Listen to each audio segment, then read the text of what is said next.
Bonjour à tous. On est réunis aujourd'hui pour une petite session de partage d'un quart d'heure à propos des usages énergétiques significatifs pour vous aider à réduire vos consommations énergétiques. On se présente, Aurélien Giraud, manager du pôle industrie chez Certinergie et Solutions. Et Solène Soundira-Rassou, responsable animation industrie. Et du coup, on va commencer par une petite question sur qu'est-ce qu'un usage énergétique significatif. Je n'attends pas spécialement des réponses, je vais y répondre.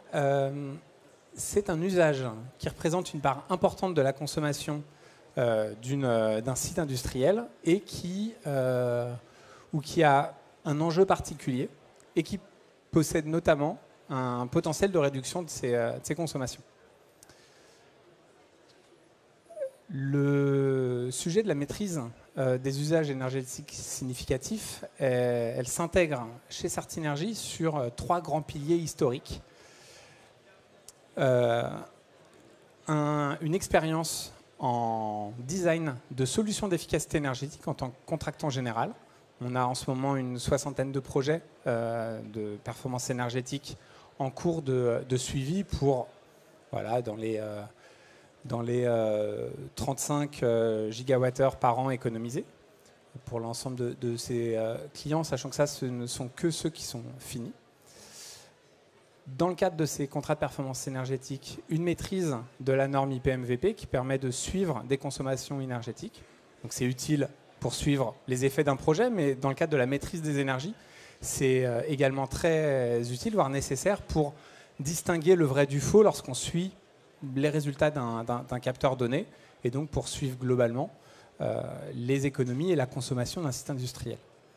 Et dernière chose, chez Certinergie, on dispose d'une solution de supervision énergétique qui maintenant est âgée d'une bonne quinzaine d'années, qui s'appelle le BEX, qui est déployé sur plus d'une centaine de sites. Et ces trois éléments créent une culture chez Certinergie pour accompagner les clients dans le cadre de la maîtrise de leur consommation énergétique.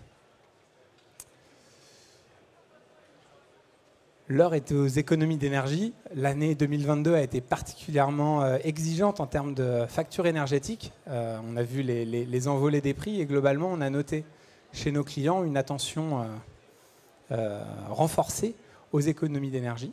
Certains étaient déjà dans le cadre notamment d'un ISO 50001, d'un processus de long terme, mais beaucoup se sont intéressés nouvellement ou en tout cas ont augmenté leur taux d'intérêt sur ce sujet-là. Et l'enjeu, lorsqu'on s'intéresse aux économies d'énergie, c'est savoir quoi faire. Il y a des choses qui sont liées à l'exploitation, les points de consigne qu'on donne, prendre du recul sur la manière dont on exploite ces utilités. Je sais pas, les points de consigne froids, le réglage des CTA, voilà, des exemples, on pourrait en trouver beaucoup. Et également prioriser les actions d'efficacité énergétique. Si je reste dans ce même thème, pour déployer un plan de comptage, potentiellement, ça coûte très cher si on veut tout instrumenter. La question, c'est de savoir prioriser. Et pour prioriser, il faut prendre du recul, avoir une vision complète de son usine, savoir là où sont ses consommations principales et donc ses usages énergétiques significatifs. Et Certinergie cherche à accompagner ses clients dans ce cadre-là, que ce soit sur des clients donc, plutôt peu matures, donc s'il s'agit de mettre en place la démarche, de choisir les premières actions à faire, de créer certains indicateurs, de mettre une supervision, ou sur des clients plus matures, des clients déjà ISO 50001 par exemple, qui sont déjà dans cette démarche depuis longtemps, donc on ne va pas leur apprendre ce qu'est la norme, mais c'est plutôt les aider à prendre du recul, à améliorer, et Solène va revenir tout à l'heure sur certains exemples d'accompagnement qu'on peut mettre en place. Et du coup, je saute celle-là, ça ne sert à rien. À toi. Ok, donc notre accompagnement, il repose sur trois piliers, trois grandes étapes de la démarche. Un accompagnement sur le management de l'énergie, donc d'abord faire un état des lieux de votre niveau de maturité, du niveau de plan de comptage que vous pouvez avoir sur le site. Comprendre votre site, ses usages énergétiques, pour bien définir des cibles quels sont ces usages énergétiques significatifs, comment on pourrait les suivre de manière pertinente pour votre site. L'idée, c'est vraiment de faire du sur-mesure par rapport à un besoin d'un industriel. Ça, c'est une démarche très importante. On va identifier avec vous donc, des indicateurs de performance énergétique. On va identifier des facteurs influents, des modèles qui vont nous permettre de définir des besoins en plan de comptage supplémentaire, potentiellement, ou en optimisation des IPE que vous avez déjà.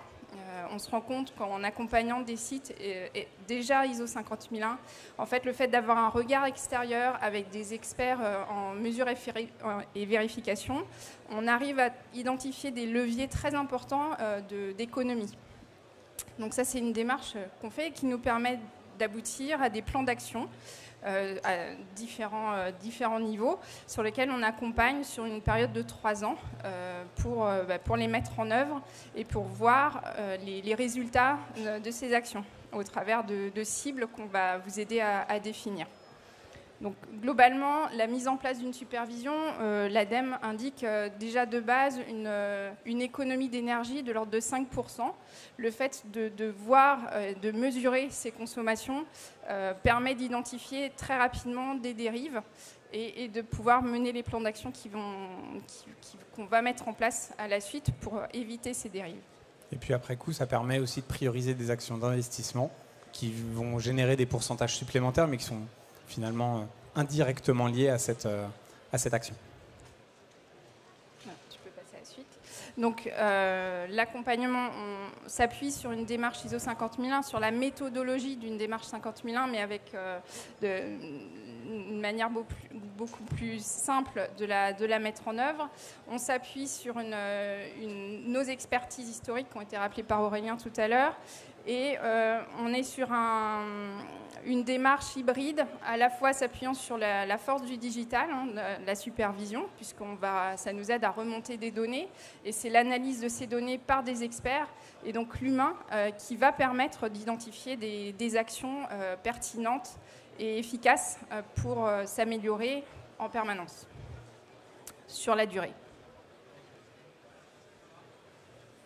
Donc là, ce sont trois exemples récents. Donc, on a mené cette démarche sur un fabricant industriel de charcuterie, où là, on avait déjà installé une supervision dans le cadre de travaux clés en main qu'on avait mis en œuvre sur le site. Et on leur a proposé d'étendre, d'avoir ce moment de réflexion sur quels sont vos autres usages énergétiques significatifs, comment les raccrocher à la supervision, comment vous apporter des indicateurs de performance de suivi et identifier des plans d'action pour l'améliorer sur la durée. Donc ça, c'est un premier exemple chez un client qui n'était pas ISO 50001, donc qui démarrait de loin. Le deuxième exemple, c'est un site en microprocesseur qui lui était ISO 50001, et ça a été une bonne expérience parce qu'on s'est rendu compte que leur pilote énergie avait besoin en fait de ce regard extérieur pour trouver de nouveaux leviers en fait d'amélioration de la performance énergétique. Donc on les a aidés à passer leur renouvellement, déjà ISO 50001, et puis on a identifié tout un tas de pistes pour continuer à améliorer leur système. Donc ça, on est en train de passer à la deuxième étape, donc pour mettre en place le plan d'action qu'on leur a proposé. Ouais, voilà, on les aide à moderniser un peu leur outil de suivi, mais aussi à le rendre plus efficace. Notamment, il y avait des indicateurs qui étaient un peu trop basiques, j'ai envie de dire, ouais, qui du coup n'amenaient pas des résultats très parlants. Ou efficace, et du coup notamment en réduisant la granularité, en ramenant des facteurs externes. C'est pas des mathématiques très lourdes, mais en fait, d'une fois avoir le savoir-faire, et il faut l'amener. Donc c'est vrai qu'on peut croiser, nous, dans notre réalité, des modèles mathématiques très complexes sur des sites très gros où tout est imbriqué. Ici, on était vraiment sur quelque chose finalement de pas spécialement mathématiquement compliqué, mais il faut le mettre en place, et ça amènera un pilotage beaucoup plus fin. Et du coup, une capacité à identifier des non-efficacités et donc des économies d'énergie derrière. Voilà. troisième exemple, un site pharmaceutique, également ISO 50001, où on les a aidés en fait à moderniser leur supervision. Ils étaient sur une supervision de type bar expert, et on a la compétence, nous, de faire migrer cette supervision vers notre solution BEX, puisqu'historiquement, ces deux supervisions ont un point commun. Et ça, c'est une solution qu'on est capable de porter aussi pour que le site garde l'expertise sur le logiciel et puis tout l'historique et permette de poursuivre comme ça l'utilisation d'une solution qui est déjà déployée sur le site industriel. Et on a tout un tas d'offres de services autour de cette migration qu'on peut apporter aussi au site. Et là, on a cette notion de offre à tiroir, offre à la carte, où en fait, d'un site à l'autre, on va avoir des clients qui ont implémenté leur supervision d'une manière très poussée ici ou alors pas trop là. Et du coup, et puis par rapport à leur volonté d'investir, de se faire beaucoup accompagner, pas trop accompagner, juste une prise de recul ou alors vraiment quasiment une externalisation. Du coup, on adapte l'accompagnement par rapport à la réalité du client. Et ça, c'est important. L'économie d'énergie doit s'adapter à la réalité du client, doit parler aux opérateurs, aux lignes de production, aux décideurs. Il faut réussir à trouver un langage qui parle à la réalité de l'usine. Et ça demande un accompagnement humain pour trouver le langage et trouver l'équilibre. Et ça demande aussi un travail dans le temps de co-construction avec le site. Le référent, il y a souvent un référent énergie. La question, c'est est-ce qu'il le fait à temps plein? Est-ce qu'ils sont plusieurs à le faire? Ou alors est-ce que c'est un référent énergie qui est également responsable de la maintenance et d'une partie, par exemple, travaux neufs? Et dans ce cas, l'énergie, c'est un peu compliqué à gérer parmi toutes les autres priorités. Tout à fait. On a une dernière slide pour vous montrer quelques exemples, un exemple concret qui est issu de l'analyse qu'on a faite sur l'industriel de circuits imprimés. Globalement, dans le cadre de leur démarche, ils avaient pratiquement 18 indicateurs de performance énergétique, donc des US. L'analyse qu'on leur a apportée, c'est qu'on leur a dit qu'il fallait se reconcentrer sur les 5 premiers, parce que déjà sur les 5 premiers, il y avait beaucoup de leviers à aller chercher pour améliorer leur performance énergétique.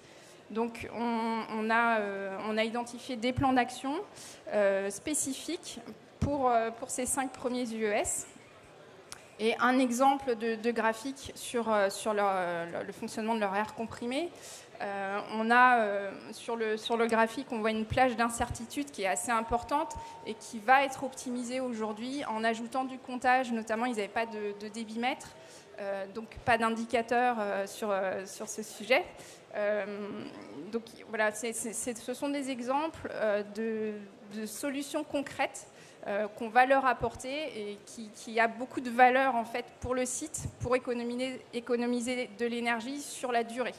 Parce que là, on est vraiment sur une démarche pérenne qui est très importante. Ce n'est pas des petites actions one-shot, on est sur une démarche construite et pérenne. Et notons peut-être également que on a une capacité à porter des travaux. Là, on parle de comptage supplémentaire. On installe. On est un utilisateur aussi de comptage. On l'illustrait tout à l'heure. On a une 60aine de contrats de performance énergétique en place.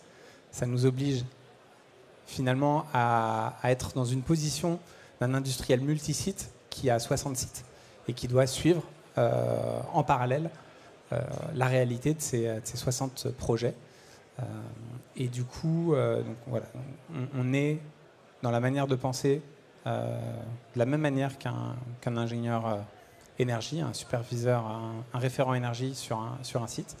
Et puis on a la capacité de porter et de proposer des offres pour réduire également et faciliter la vie du client, même si c'est des choses très séparées, notamment sur des petits travaux, installation de compteurs supplémentaires, ou alors aller identifier des projets plus importants de récupération de calories ou de différents sujets d'amélioration d'efficacité énergétique.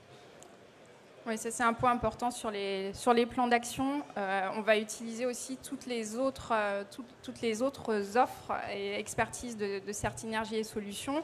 Donc, quand on est capable d'identifier les financements disponibles pour chacune des actions, que ce soit en certificat d'économie d'énergie ou en subvention de type appel à projet ADEME et autres. Donc ça, c'est des briques qu'on intègre aussi dans notre accompagnement. C'est bien d'identifier des actions, mais on va identifier aussi le montant d'investissement, les TRI, les subventions ou tout autre financement mobilisable. Et quand on est capable de porter l'offre de travaux, eh bien on va utiliser, enfin on va proposer en fait aux clients de les accompagner dans cette brique-là. Voilà. Donc on met en œuvre tout notre panel de savoir-faire au travers de cette offre. Et voilà, c'était notre dernier slide. Je ne sais pas si vous avez des questions. Je vais rester sur celui-là. Et soit vous en avez maintenant, n'hésitez pas à les poser. Sinon, on sera là un peu après la conférence. Et sinon, vous pouvez nous rejoindre sur notre stand. On est dans le hall B, stand 25, B25. Hall 3, B25. C'est ça. Merci. Merci à tous.